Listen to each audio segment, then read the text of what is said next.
Live at Exit 24 will start in 4 minutes. Please stay with us. If you'd like to participate, call 317-676-6432.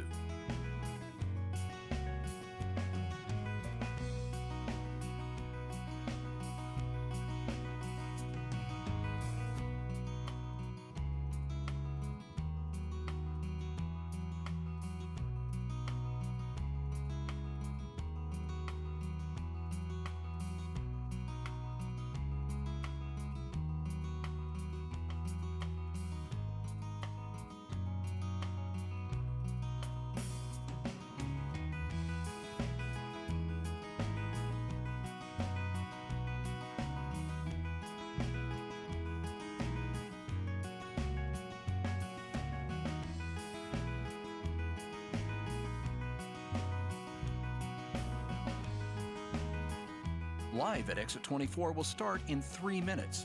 Call us at 317-6700-OOIDA to join in the live discussion.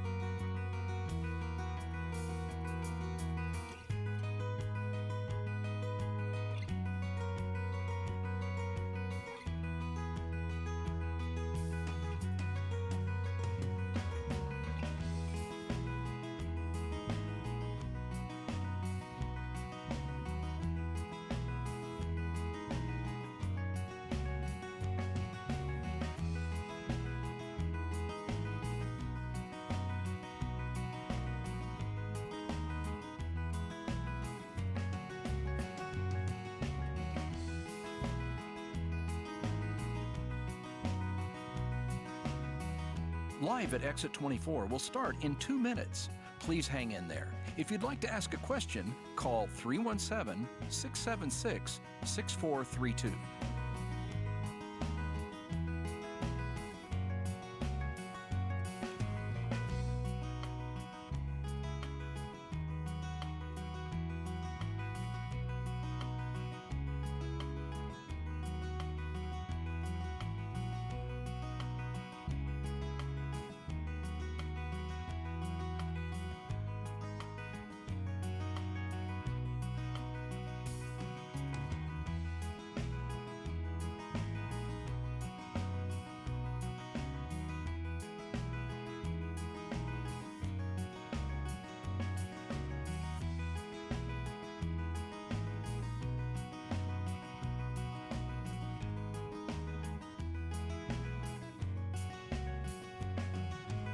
OOIDA's Live at Exit 24 will start in 1 minute. Please stand by or call us at 317-676-6432 to join us.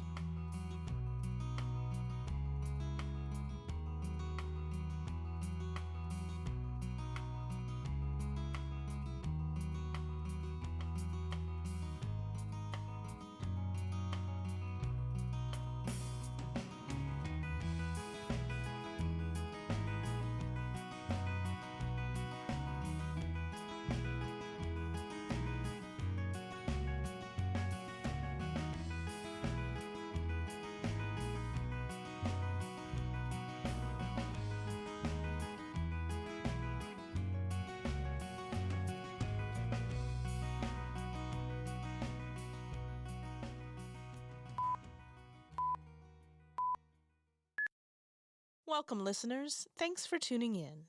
Live from Exit 24 is brought to you by the Owner-Operator Independent Drivers Association. I'm Norita Taylor, your call screener today. Your host and special guest will join the show shortly.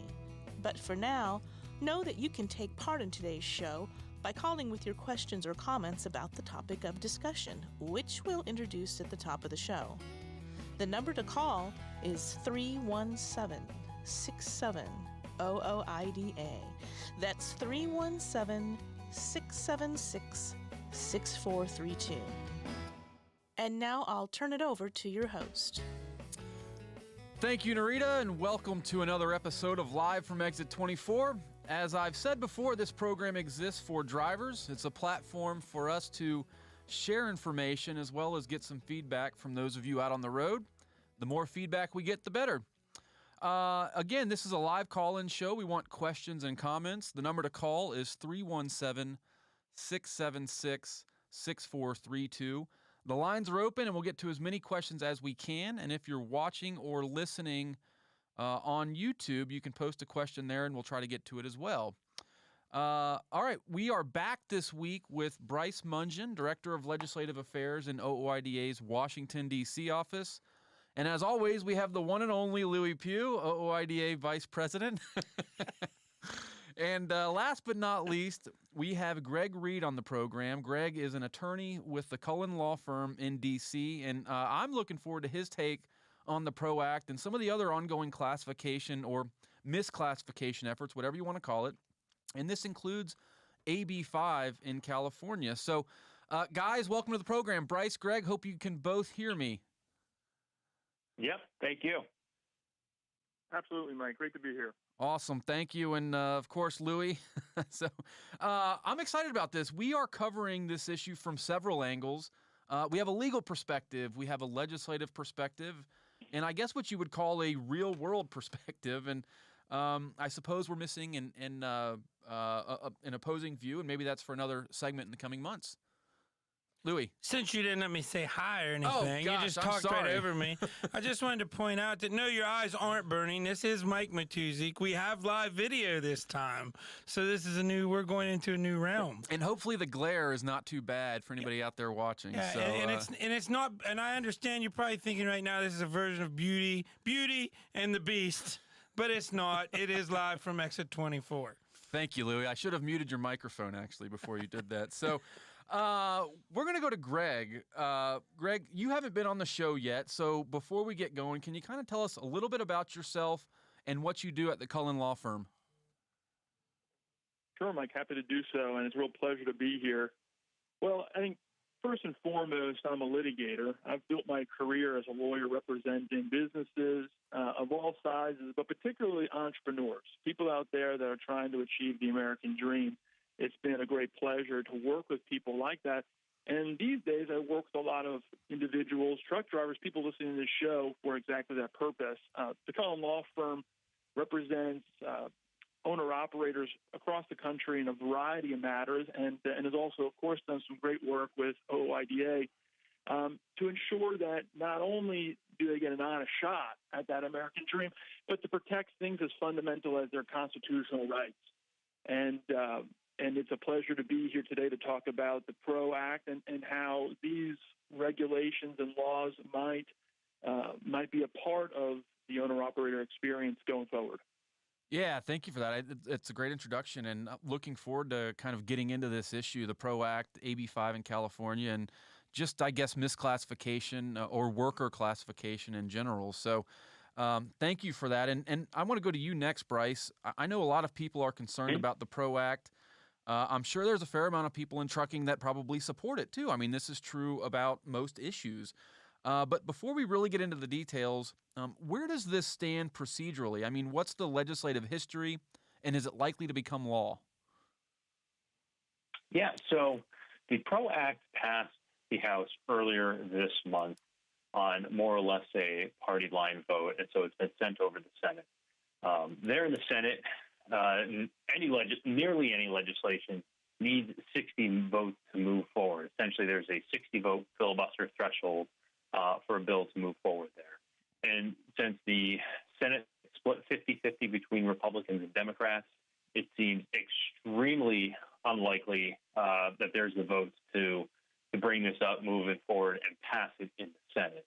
You would either need to have 10 Republicans get on board and vote in favor of this bill, or Democrats would have to get rid of the filibuster, and that's a much bigger question.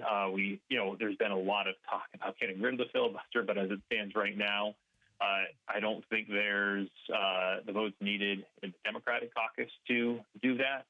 And, kind of the last thing I would say, too, is, even if hypothetically the filibuster was eliminated, you'd still have to find the 50 votes plus one in the Senate, which, given some different personalities there, that is not necessarily a foregone conclusion, or at least, not without some changes to the PRO Act. So right now, strictly speaking, it sits in the Senate, and it seems unlikely that this would become law at this point. The House passed the same bill more or less last year, and it went over and died in the Senate. So, barring some sort of major changes, it would seem that this bill is not moving forward. Thank you, and I think that was an important point that you made at the end there about this passing last year, stalling in the Senate, not going anywhere. And the dynamic, I think, is a little different this year, but it still has those same challenges as far as getting 60 votes and having enough to pass. So, go ahead, Bryce. And the one thing I do want to say too briefly, and I'm sure we'll get to it later, but that does not mean we're not taking this very seriously or talking to members. We're not treating it as a foregone conclusion that this isn't going anywhere. We're not worried about it. We certainly are making sure to educate members, but just from our perspective, this is not something that's about to be signed into law or anything like that. I was going to go to Lewie, but since he called me out earlier, I'm going to go back to Greg first and then go to Lewie. Greg, so, I thought it was important for Bryce to kind of explain procedurally where this is at and kind of give the background on it. And I guess my question to you, this is one of those issues that I just don't really understand, and I'm not embarrassed to say that. It's kind of like math, right? I might just never get it. But can you, as quickly or concisely as you can, try to explain what the PRO Act is and what it might do? Sure, Mike. And I think the better question to ask is not what the PRO Act might do, but what the PRO Act doesn't do. This is perhaps some of the most sweeping reforms of labor relations since the National Labor Relations Act was passed in 1935, and certainly over the last 50 years. And packed into this legislation are all sorts of changes into the way in which employers interact with employees. They address issues about state right-to-work laws. It empowers union organizers and unionization efforts. It addresses issues about forced arbitration agreements and waiver of class action litigation options for employees. But the big ticket item that's getting a lot of attention, particularly when it comes to truck drivers in the motor carrier industry, is that the PRO Act codifies at the federal level for the first time ever in history something known as the ABC worker classification or worker misclassification test, which creates a very rigid standard to determine who's an employee and who's an independent contractor, which is obviously an important question and factor to consider for owner-operators. That's awesome. That's very helpful, a really concise way of explaining it. Thank you. Lewie, I guess, you were a leased owner-operator for a number of years, and regardless of someone's position on this issue, it's likely going to, the biggest impact is going to be on leased owner-operators for the most part, I think. Based on what I'm hearing, though, it could have broader implications on the industry, especially with what Greg just said. And I guess the question that I have for you is, as someone who knows very well what it means to be a leased owner-operator, as you were for a long time, what's your reaction to this bill? Yeah, personally, I'm not a big fan of it. Maybe that's because people don't like change. I guess, none of us are always too wide open for change. Maybe it could be better, but I don't see that personally. I was leased to a carrier, multiple carriers. The last carrier I was leased to for a long, long time. And, everybody has a reason. I think somewhere in trucking, we got to where this big level, if, you've never really made it till you got your own authority. And I think that's true to sometimes. But, I was worked with a lot of guys that had their own authority. And, I didn't want my own authority for personal reasons because, I didn't want to do the back office stuff. To be perfectly honest with you, I'd rather somebody else deal with DOT and deal with audits and all that stuff. It's just my personal opinion, my personal choice. I gave up a little money for that. But when I looked at my friends and stuff that had their own authority and then did it right and had their own customers and stuff like that, I was doing just as good at them if you're leased to a good carrier. To me, leasing to a good carrier means you lease to a carrier that has a legal FMCSA lease that falls under the leasing guidelines. To me, where this really comes into play personally is to, I'd like to see this go after lease purchase stuff, of course, because, that's really a travesty out there in the industry, and a lot of good people get taken advantage of. But, my personal opinion, I like being leased to a carrier. I didn't want to be an employee per se to that carrier. Yes, I get the argument. Yeah, you run for them, but the argument I make, you lease your equipment. My truck's leased there. I could go drive somebody else's truck and have a driver in that truck. I know owner operators or guys that had 4 or 5 trucks, had them leased to 3 or 4 different carriers, and the guy that owned the trucks could work for any of those carriers, because if he had a driver that was off, he would go work for these carriers. He's paying these his drivers a salary, so there's a lot of unknown in this and a lot of confusion. And we say this all the time when it comes to trucking regulation. It's a great, big, diverse business, and not one size fits all or anybody, it seems like. So, and I guess I don't want company insurance or company retirement, maybe. Or if you want that kind of stuff, then I would go be a company driver.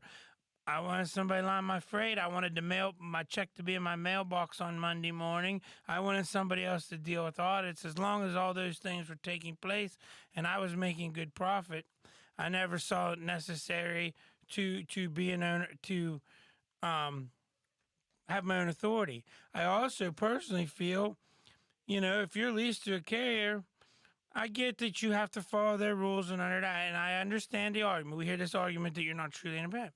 I felt I was truly independent because I quit a lot of companies, and took my truck and went somewhere else. Yeah, you had the option to go somewhere else. Exactly. I mean, I leased to a carrier one time, was leased to him for 2 days, never hauled load for him, quit and went somewhere else because there was not the crap they were offering me. I wasn't going to haul. So you still have independence. Where I think this really comes into play is the lease purchase. Because if you're lease purchasing a truck, on most cases, the carrier owns the truck. You're not in a true lease. You can't take that truck and go somewhere. That's where maybe we would like to see this go.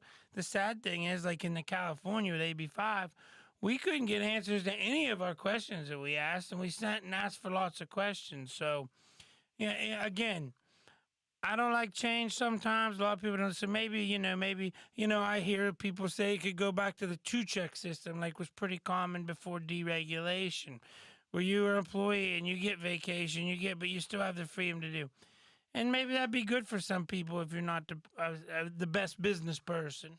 But to me, I wouldn't want to go there. I don't want that myself personally. Maybe that's dumb on my part.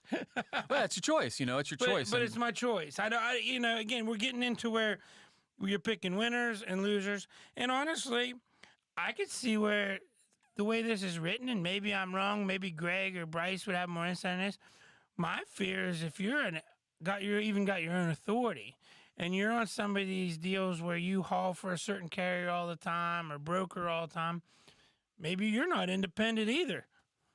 That's the unknown, right? That's the unknown and sort of the broadness of the bill and this issue in general. So great points, Lewie. Thank you. We have to take a short break, and the phone lines are kind of lighting up right now. When we come back, we're going to go to Richie in New Jersey, Tom in San Antonio, and then Tom in Tennessee, and we have a few more lined up. So, again, the number to call in is 317-676-6432. That's 317-676-6432. We will be back in about 30 seconds. Please stay tuned. $45. It ain't what it used to be. Today, with OOIDA, it can be worth a whole lot more. A $45 membership helps you save with special pricing from top vendors on equipment, fuel, tires, services, and much more. Plus things the whole family can enjoy, like restaurants and travel. Save hundreds, even thousands. You can't afford not to be a member of OOIDA. Go to OOIDA.com. Your job is to drive. Our job is to help with everything else. Hey everyone, welcome back. This is Mike Matousek. I'm your host. We are live from Exit 24 talking about the PRO Act, AB5, and I guess worker classification or misclassification in general. So we're going to go right to it and get to questions. We have Richie from New Jersey. Richie, if you can hear me, good morning. You are on the line. Good morning, guys. How you doing? Doing good, thank you. Hey, listen, guys. I'm an owner operator here at the ports of New York and New Jersey, and I don't have my own authority.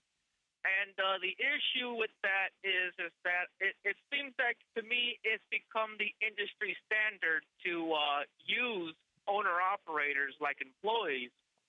Although I have my own LLC and my own truck, I am completely dependent on one motor carrier that I am leased to.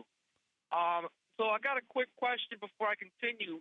In the rule book, does it specifically state that I have to be leased to one carrier, or can I be leased to multiple carriers at once? Lewie? Yeah. Greg? Bryce? Yeah. Most of your lease agreements say that your equipment's leased to them, and I think that I'm not going to tell you that's a regulation, but I think it is because the carrier has the oversight of the safety of that vehicle. Yeah, I think Louie's right about that. Yeah, so I think that's the major problem that the PRO Act is trying to clarify. Is if I'm an independent contractor, why do I have to be exclusively dependent on a carrier? Which is really confusing, especially here at the ports. The vast majority of us are owner operators. Very few of us have our own authority, but the vast majority of us are owner operators, and we're being treated like employees, believe it or not. And in my opinion, I think that the B prong, I don't support the B prong. The Democrats want to classify us as employees for union purposes. They want us to unionize. But if they really wanted us to unionize, why not just exempt us from the antitrust laws? What do you guys think about that? Richie, this is Mike, and I guess I'll let Bryce and Lewie and Greg address this. I guess my question for you, though, is would you rather be an employee driver or an owner-operator like you are now? No, I don't want to be an employee because it just opens up a lot more questions. If I get classified as an employee and I have my own truck, who's going to be responsible for the fuel or the maintenance? And if I'm going to be taxed like an employee, then I'm going to be at a higher tax bracket, and I just don't know whether I'm going to be able to write off my expenses as a tax write-off. That's it just opens up way more questions. Lewie? Clarify things. Yeah, and I think if you became an employee driver, if this goes through, and I mean, again, this is just my opinion. This is not fact or even based on any knowledge I have. I would assume it would be more like the two-check system where you'll get paid so much as a driver and then you'll get so much paid as your truck. You'll be able to write your trucking expenses off of the business part, but you'll get a W-2 and you'll have benefits and your Social Security and all that stuff would be taken out as if you were an employee.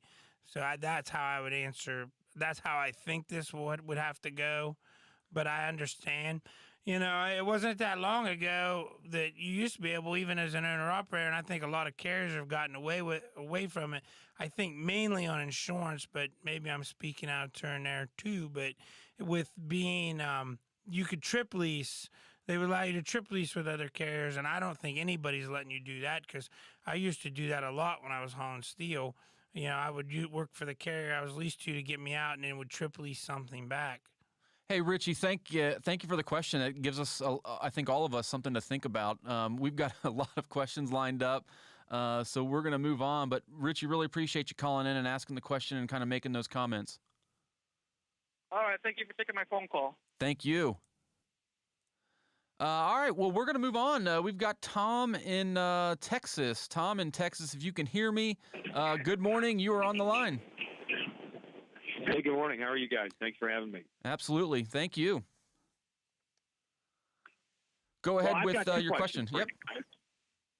Oh, sounds good. Well, I'm pretty well read on the subject, as many of the folks that are probably attending this call.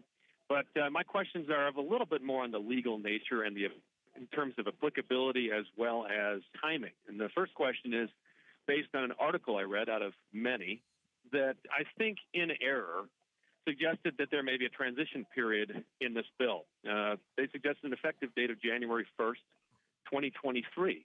But after combing the bill myself and reading a number of articles, I'm suspect of this. I'm curious to get what you guys think about that.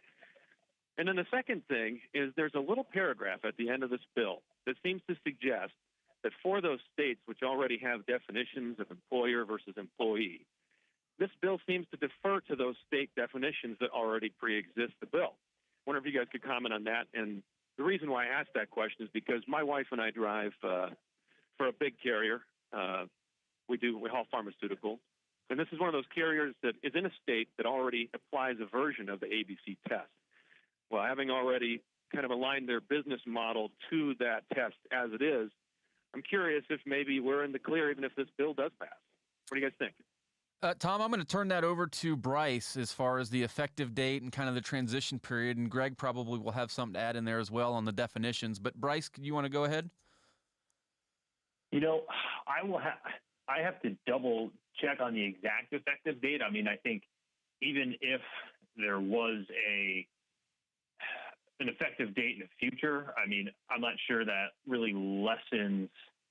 It might help alleviate some of the immediate confusion, but the challenge is still going to be there's going to need to be a solution put in place. So I would have to double check on the effective date of this, but I think, you know, in the long term, something like this would be just as confusing one way or another, kind of from the information we've tried to get and the difficulty we've had trying to get straight answers on this. And Bryce, are effective dates, I mean, things like that and bills, are those things set in stone, or does Congress and federal agencies kind of blow through those dates anyways? Yeah, that's another great point. I mean, how many, we're working on issues right now where the effective date was last February, and it's now next February. We know it's probably going to be the February after that. So, those tend to be fluid as well. And again, add to the confusion in a lot of ways. Greg, anything that you want to add on the, oh, sorry, go ahead, Bryce. Oh, I was going to kind of talk about and I can let Greg take this as well if he has thoughts, but on the second part of the question there about the supposed exemption for state laws. I don't know, Greg, if you had any strong feelings or response to that.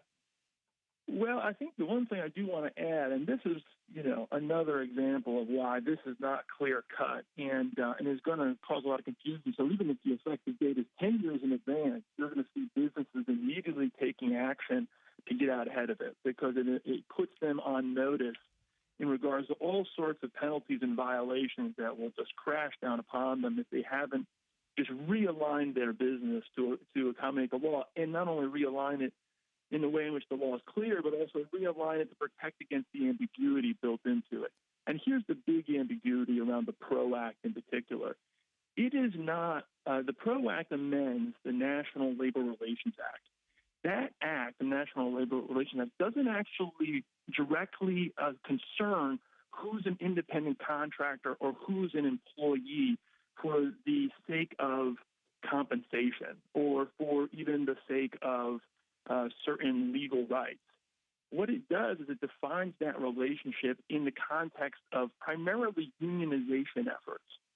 Now, that has all sorts of implications for what would happen as, you know, certain drivers, whether they're employees or not, attempted to unionize with a carrier under this definition. And invariably, people are correctly concerned that introducing this ABC test in the PRO Act is going to potentially bleed over to other aspects of federal law that do affect who is an employee and who is an independent contractor for compensation purposes. So I think the exemption that we're talking about is states do have independent laws that, you know, can make that definition on their own, and those laws are going to be able to continue at least to a certain extent and at least for now. But we're all wondering and we're all worried about what happens in the near future and how does this federal law start to intrude upon what might be very clear state laws that could be very favorable for the owner-operator and protect their rights while giving them opportunity. Hey, Tom, does that answer your questions, or are you more confused like I am? I'm kidding.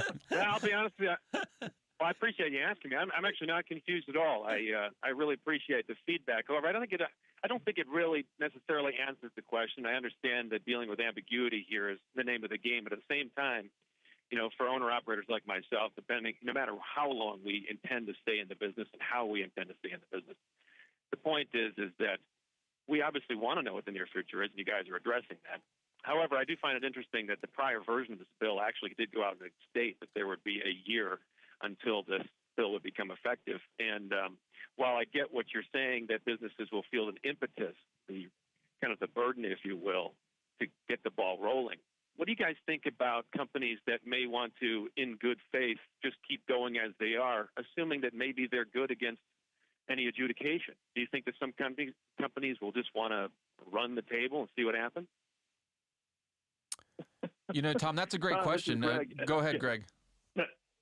I was going to say, I mean, it's that's a game. That's a gambler's game right there. The reality is that the PRO Act, the National Labor Relations Act, all of these, the PRO Act and how it amends it as well, they all build in penalties, and the PRO Act builds in heightened penalties for companies that otherwise violate the provision.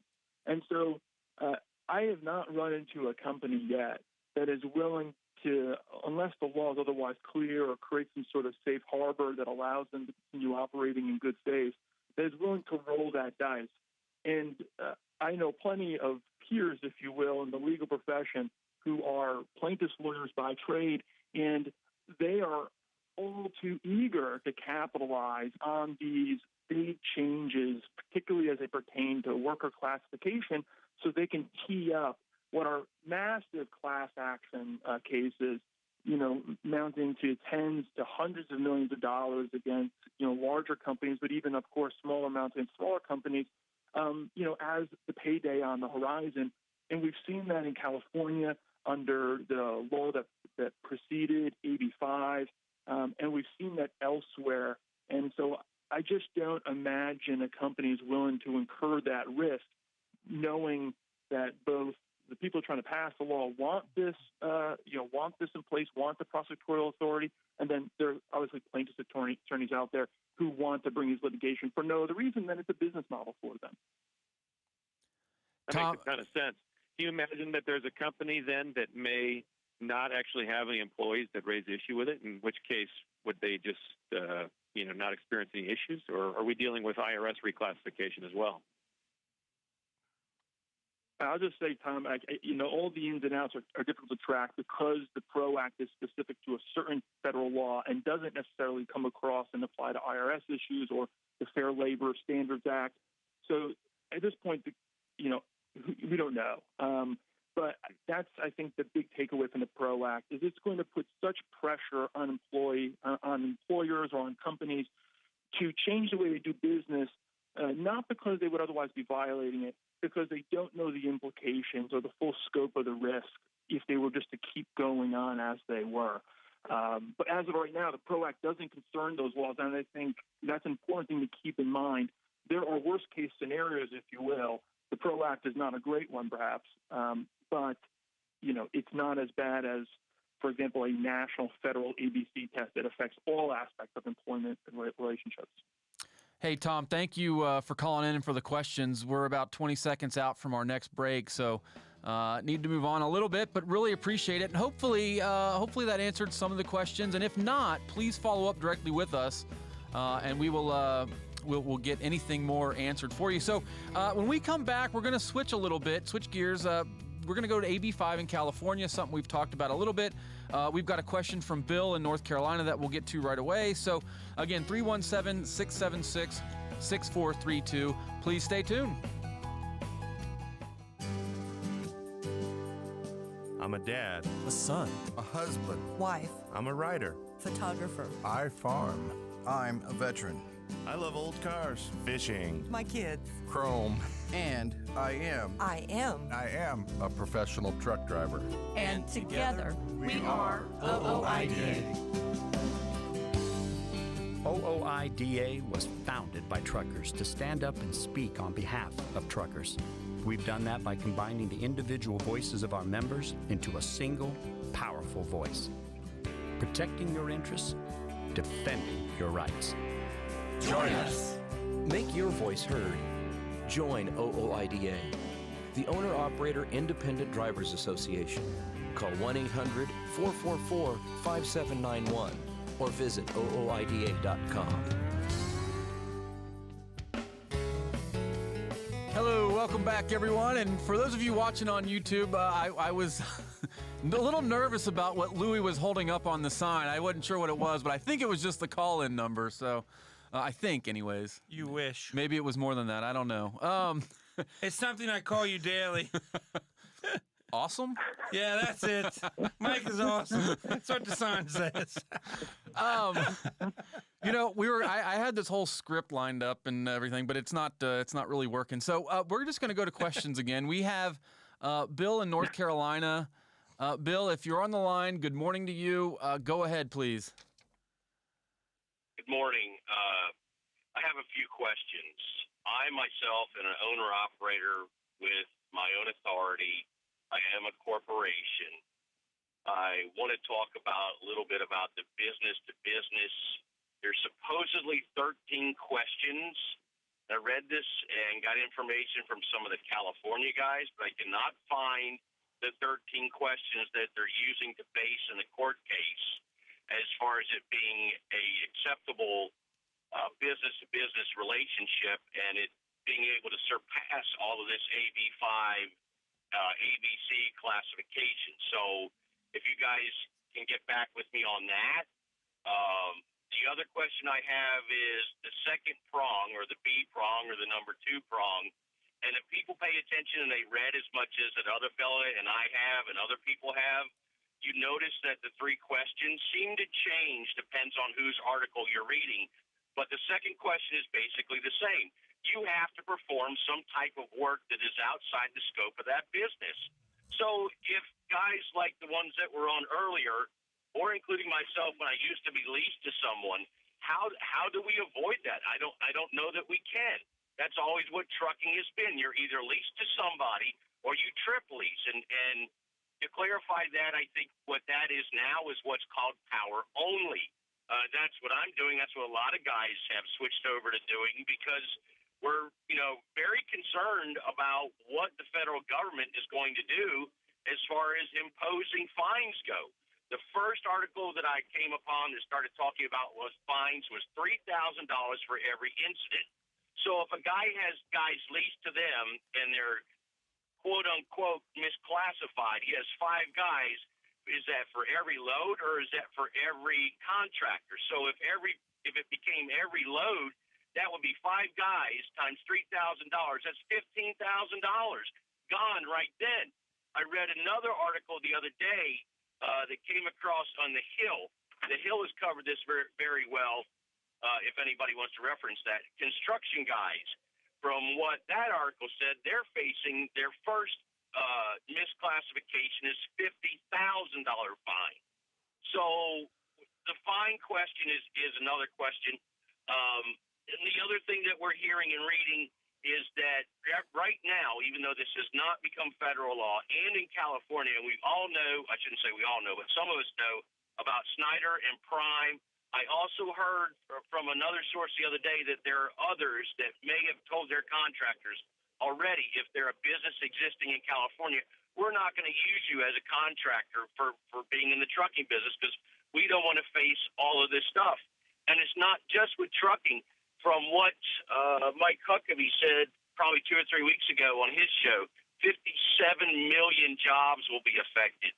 And then we had another article came out that said 50 million will be affected. And then we also had Glenn Beck cover it a little bit. He didn't cover it in depth. I wish he would. But how do we avoid the second prong? Is that really something that can be avoided? I mean, because we're all trucking. Does that make sense? Does that question make sense? It does, Bill. This is Mike. I'm going to turn that over to Bryce. I'll let him start with that, with answering that question. I think the 12 or 13 business-to-business considerations that you mentioned, I actually think that's in the legislative text of AB5, but either way, we will get that to you, and I'll let Bryce take it from here. Yeah, so kind of how we've viewed it, and again, like everything else we've said, it gets complicated depending on the specific situation. But the real breakdown on prong B is whether you're operating as a leased owner operator or operating with your own authority. If you're operating as a lease driver, we do think it would be very difficult, if not impossible, to get around that B prong, because you're doing work and the company that you're performing work for are one and the same. On the flip side, if you have your own authority and, for example, working through a broker or obtaining work or performing work for another business that's not a trucking company, then you don't necessarily fall under that B prong because you're not performing work for a business that's the trucking business. So that's how we have viewed that distinction. And I can also, Greg, if you have anything to add to that, but in looking at this and providing feedback on this legislation and on regulatory issues, that's kind of the breakdown of how we've seen it between the two and how both models work with the prong B. Greg, anything to add? If I might add, I think Bryce is on to something, particularly when he talks about a driver having his or her own authority, because that's the scenario in which the business exception, which you highlighted, Bill, kind of gets triggered. But you're right to say that AB5, at the very least, does have this multi-factor business-to-business exception, and it is, I think, about 13 questions or so. And that is maybe there is some hope in the idea that if a owner operator gets their own authority, which, by the way, we all know is not a small matter per se, but if they take that step, they might be able to fall within this exception. But 13 factors to meet, and you have to meet every one. It's not one or two or three or four. It is all 13 together. Is a demanding standard that really elevates, makes it hard to satisfy. And there are some of those factors in there which are somewhat, at least, if not explicitly, inconsistent with today's sort of motor carrier industry and how it relies upon independent contractors, whether it's in the owner-operator scenario, leased owner-operator scenario, or whether it's in the sort of subcontracting to other motor carriers with their own operating authority scenario. So, the business-to-business exception might be an elusive sort of promise to save oneself from ABC-like tests. Can I ask, in addition to what you guys are saying here, for every load that I have now, I have to send an invoice, and that's different from when you're leased to someone. So I'm wondering if companies that do this, like the smaller companies that have 4 or 5 trucks, they could help their guys get their own authorities and not lose their contracts, but just invoice. And maybe that would be a way to get around it. I don't know. It's just a thought. Because you're invoicing like an independent contractor does. When you hire an independent contractor to do a job, they invoice you for that. Whereas if you're leased, you just take the load and the company pays you. There's no invoice. There's usually no rate confirmation sheet. Me, I get a rate confirmation sheet or a tender sheet or whatever you want to call it. I look it over, I sign it, I send it back, and then I get paid when I deliver. So it is a business-to-business relationship, whereas if you're leased to someone, you just get paid straight. The company gives you the loads and so on. Yeah, thank you, Bill. And I think there's probably better ways to address what amounts to some legitimate. I mean, drivers are misclassified. We know this, so there probably are better ways to get at that. That without something as broad and sweeping and as unknown as something like the PRO Act. And I guess that's kind of where I would leave that. So, Bill, thank you very much for calling in. We have a few more callers and questions lined up. So, thank you as always. Really appreciate it. All right, we're going to go to Lee in Wisconsin. Sorry to keep you holding, Lee. If you can hear me, good morning or good afternoon, wherever you're at. And how you doing? I'm good. Good morning. Thanks for having me. I understand this maybe different than a lot of people. But the first thing, and I guess I'm looking for your opinion, the first thing is this amends the National Labor Relations Act. All right, that's been in effect since 32, 33, I forget the year. That doesn't affect any of us now. It didn't affect it then. It doesn't affect us now. If you read straight, one way I'm looking at it. The other thing is, in there, this is going to take away 27 states' rights to be right-to-work states. So one thing I'm looking at is that 27 states are not going to give up their right for the feds to come in and say they have to comply with this. And the other thing is just what Bill had said. I'm leased to a carrier. I don't have my own authority, and I do it mainly because I don't want to worry about collecting the money.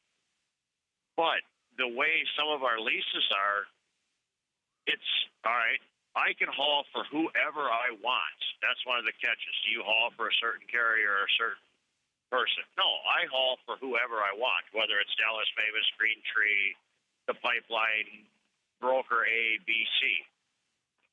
I am the one that agrees on the rate, not the carrier that I'm with. And I am the one that says, yes, I want it, or no, I don't want it. This is what I'm going to deliver it. So I think there's a fine line that some people are looking at, and they're thinking that it's completely gone, but I guess it would depend on how your lease is. I was just wondering what your guys' takes are. Yeah, Lee, I see Lewie shaking his head, or shaking his head in agreement, I think, basically, and so not shaking his head. So, Lewie, go for it. Yeah, I do agree. I mean, that's sort of what I said in my opening dialogue there. I agree. You know, when I was leased to carriers, you know, it was like that. I got paid percentage. I could trip lease. I could broker. I mean, there was different, you know, for different companies, there was different rules, but I could do what I wanted. I mean, I remember one year I got like 25 1099s because I had trip leased from so many different carriers. So, yeah, I mean, I feel like if you're in a compliant lease situation under the leasing rules, if you're in a, and this is just me, I'm not even saying this is OOIDA, this is me. If you're in a legal lease that's compliant and you have control over where you go and free dispatch, like, you know, Lee said, I could pick what I wanted to do. If I could ask for more money, negotiate the rate, not haul the load. It was my truck. It was my trailer. You know, the only thing I didn't do is the back office or have to chase my money. Greg, Bryce, anything you guys want to add?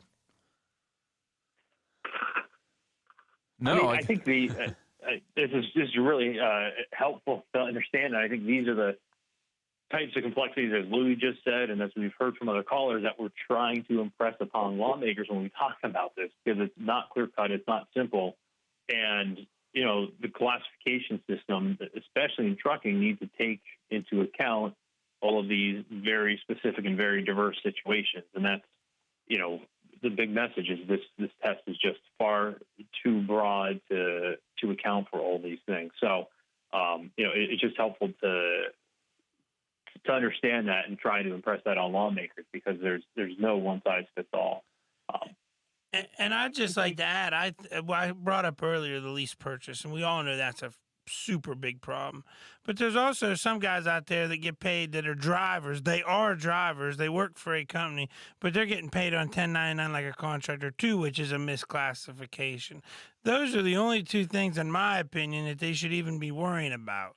As far as this other stuff, like if you're in a compliant lease or you have your own authority and you're subcontracting even on your own authority, like when some of these carriers power only, you can still do what you want to do. Hey, Lee, thank you very much for calling in and for the comment and insight that you have. We have to take another break, and when we get back, we're going to talk more on the legal side of things. And I think there's a pretty interesting story there with AB5, ongoing litigation in California, and what kind of connection or impact that might have on something like the PRO Act. So, again, we'll be back in about 30 seconds. Please stay tuned. Every time you turn the key, you hope you've crossed your I's and dotted your T's, because the last thing you want to be is non-compliant with the DOT. Fortunately, there's OOIDA.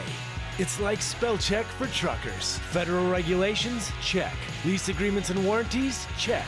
Permits, drug and alcohol testing? Check and check. Go to OOIDA.com, because your job is to drive. Our job is to help with everything else. Hello, everyone. Welcome back. We've got about 14 minutes or so before this show wraps up and still have a lot to cover. So I have a feeling we'll have to turn this into a second show 2 weeks from now or a month from now. But Greg, I want to go back to you on the litigation side of things. And we've been talking about AB5, the PRO Act. They're not the same, but they're sort of related. I mean, they're getting after kind of the same thing.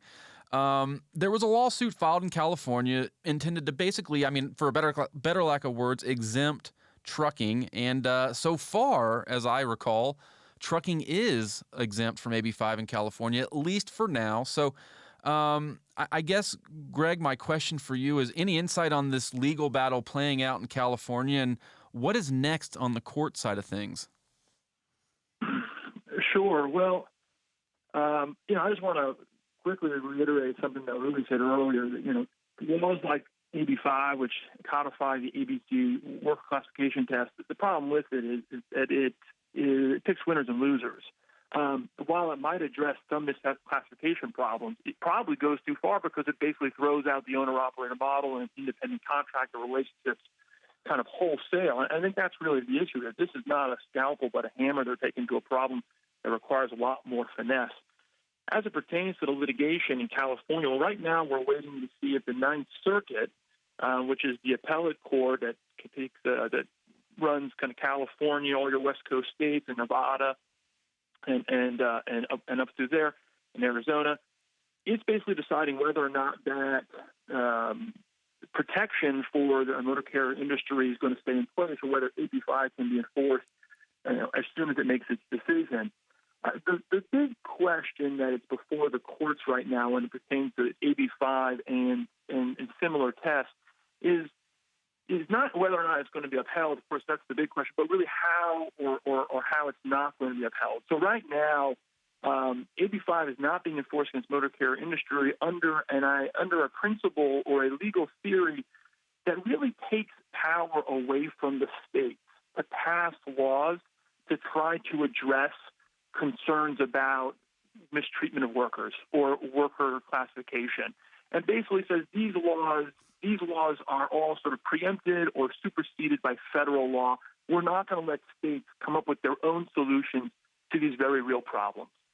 But there's another legal theory that was brought in challenging AB5, which just basically says, well, whatever states can and cannot do to try to address these solutions, they can't impose these burdens on people who are really interstate workers. Right? They don't spend a majority of their time in California. They might not even be based in California, but you're making a guy based in Arkansas or Kansas or who knows, maybe North Carolina suddenly lose their ability to work as an independent contractor because they drive into California once a month or twice a year.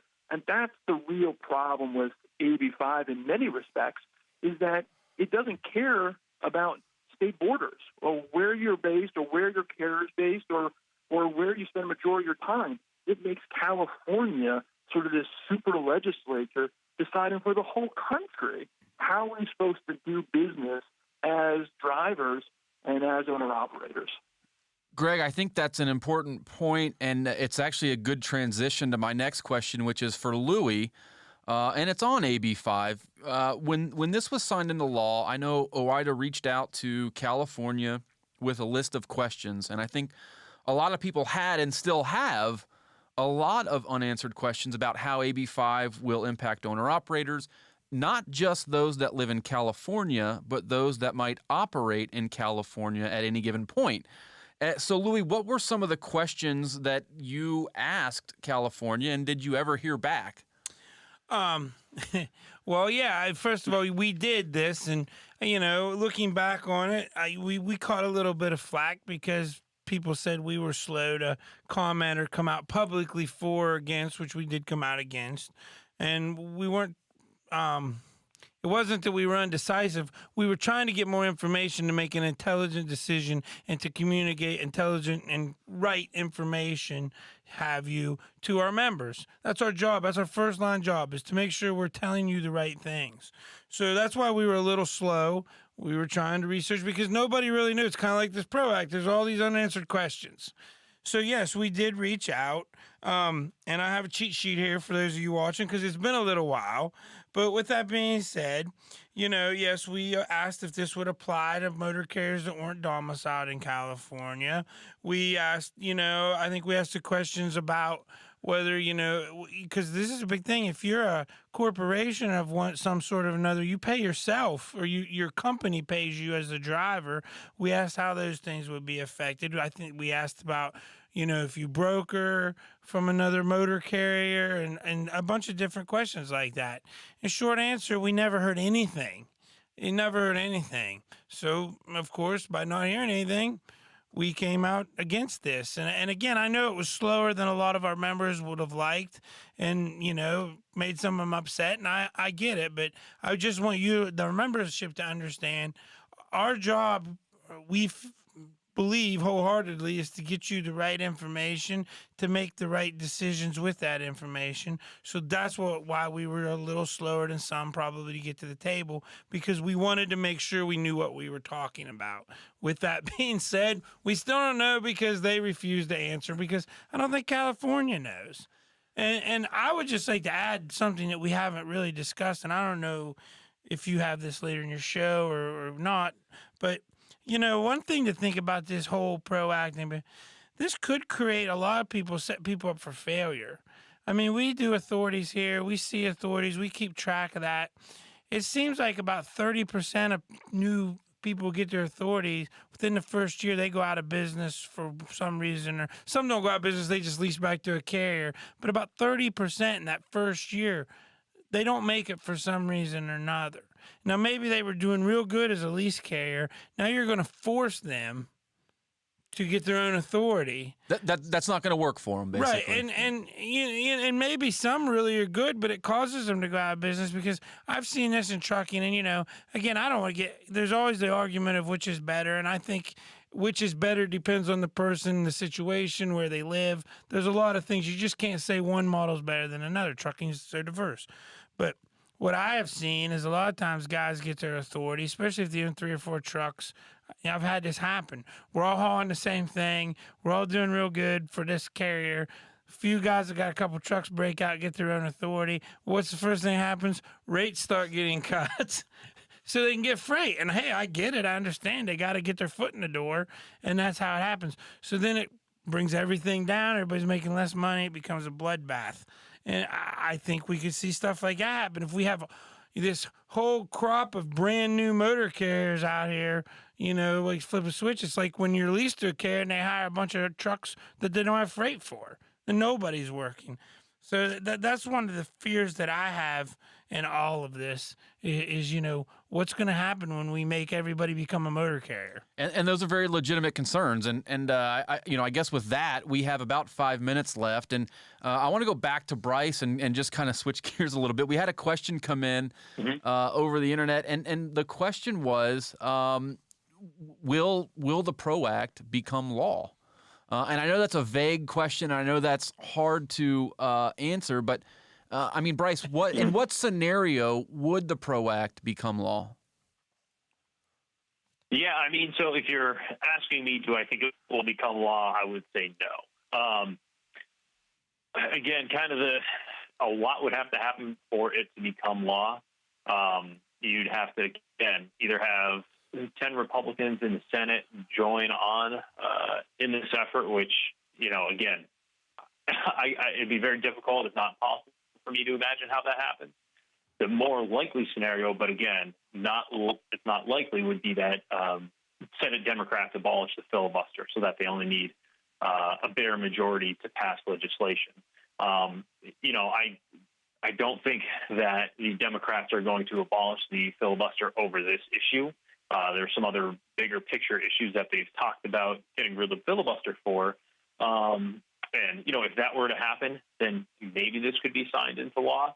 But again, you've had Senator Joe Manchin say basically, hell no, we're not getting rid of the filibuster. So, when you don't even have all Democrats on board to go along with that plan, it's very difficult for me to see how that would happen. So, if it is going to happen, you'd have to have somehow Democrats all get on board, get rid of the filibuster, and then even then, again, come up with the 50 votes they would need to pass this, which, is not a 100% certain thing. So if it were to happen, that's how it would happen. But again, I don't think that will. Thanks, Bryce. And we have 4 minutes left, just under 4 minutes, and we're going to go to Tom in Tennessee. He's been waiting very patiently. Tom, if you can hear me, hello, you're on the line. We have about 3.5 minutes left. Hi, how you guys doing today? Great. How are you? Good.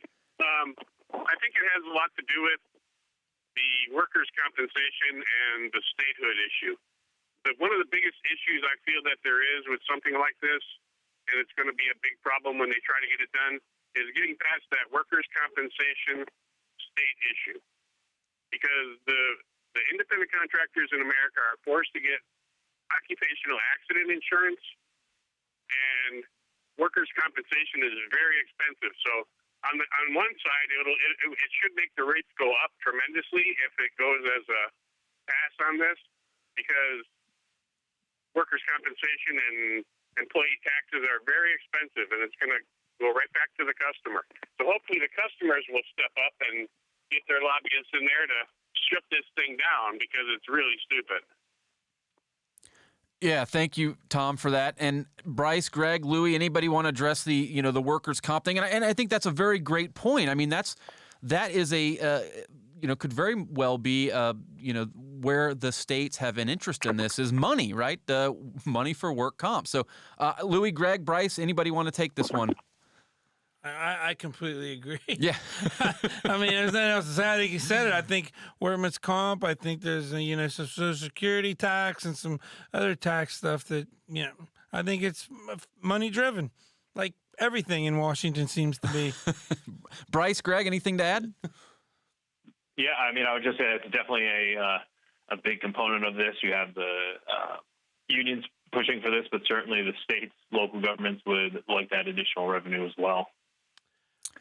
Yeah, Tom. I totally agree. And go ahead, Greg. I was going to say, at least in AB5, to take it a step further, not only can the state, as a general matter, enforce AB5 and the ABC test there, which obviously affects workers' comp and all this sort of stuff, but it actually empowers the sort of attorneys of certain major cities in California to pursue it on their own accord as well. There's no reason why the state would be turning over prosecutorial power to the elite attorney of San Francisco or of L.A. if it weren't for reasons other than, if it weren't for sort of monetary or sort of financial incentive reasons that these particular attorneys would be empowered to chase around companies, including motor carriers, for violating sort of workers' classification laws. Am I still on? You are. I wonder what the U.S. Department of the U.S. Postal Service is going to do. They use independent contractors, and according to the Postmaster Inspector General, they have a huge problem with this same issue with employee versus independent contractors and workers' compensation and occupation accident insurance. There'll probably be a great big exemption for the United States Postal Service. That's what I was going to say. Hey, Tom, thank you so much for calling in and for listening. I know you were, I think, driving and had to pull over for a little bit, so really appreciate that. Lewie? Hey, real quick, we're just getting ready to get off air, but what I'd like to hear from, because we hardly ever hear, if you're in favor of this PRO Act or you are a small carrier and you already have an idea how you're going to deal with this, maybe, let us know. Maybe there's nobody who is, but if you are, I'd like to hear your side. Lewie stole my clothes. We have like 10 seconds left, but hey, we'll be back in 2 weeks and maybe we cover this topic again. So again, thank you for everybody joining. We really appreciate it. If you have any follow-up questions, just reach out to OOIDA. Thank you. Thank you for joining us today.